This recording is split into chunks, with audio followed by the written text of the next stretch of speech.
अस्सलाम वालेकुम रहमतुल्लाहि व बरकातुहू। आइए सीखें जानवरों के नाम, जैसे जिराफा,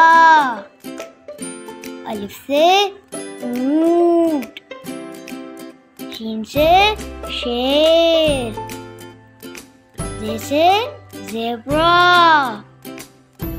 बे से बंदर, मीम से मगरमच्छ,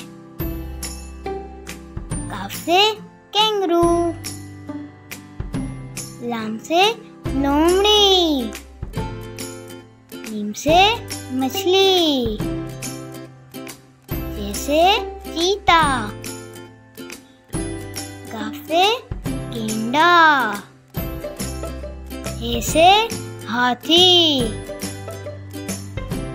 अब सुनते हैं आज की अच्छी बात।